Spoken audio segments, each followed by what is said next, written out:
हिंदुस्थानी राजकारणाचं क्रिकेट आणि क्रिकेटचं राजकारण. आम्ही हिंदुस्थानच म्हणतो कारण हिंदुत्व हेच शिकविते. ज्यांनी क्रिकेटचे मैदान गाजविले ते आढ्याला तांगड्या लावून बसलेत. ज्यांनी कधी बॅट हातात धरली नाही ते क्रिकेटचे भविष्य लिहित आहे. यापेक्षा मोठा विनोद हिंदुस्थानात होऊच शकत नाही. राजकारणाची अवस्था गजकरणापेक्षा भयंकर झाली आहे. ज्यांना चौकार षटकार कळत नाही ते सचिनची बरोबरी करीत आहेत. ही जी सर्व भेसळ झाली आहे ती मिसळ मेनू ठरवू शकत नाही.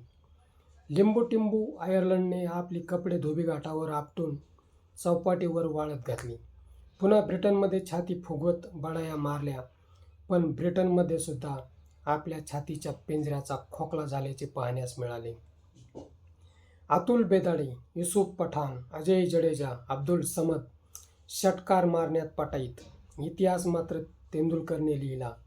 हे अभिषेक शर्मा, ईशान किशन व वैभव सूर्यवंशीने वाचायलाच हवे. हिंदुस्थानी राजकारणाचे सुद्धा क्रिकेटप्रमाणे गटार झाले आहे. राजकारणी लोक फक्त पैसा कमविण्याचे साधन म्हणून राजकारणाकडे पाहतात. क्रिकेटमध्ये पैशांना तोटाच नाही. आमदार खासदारांप्रमाणे IPLमध्ये खेळाडू स्वतःचा लिलाव करून घेतात. त्यांना राष्ट्रीय पुरस्कार देण्याची गरज नाही. मित्र, हा व्हिडिओ कसा वाटला ते कमेंट बॉक्समध्ये सांगा आणि ॲक्शन मराठी चॅनलला सबस्क्राईब करा.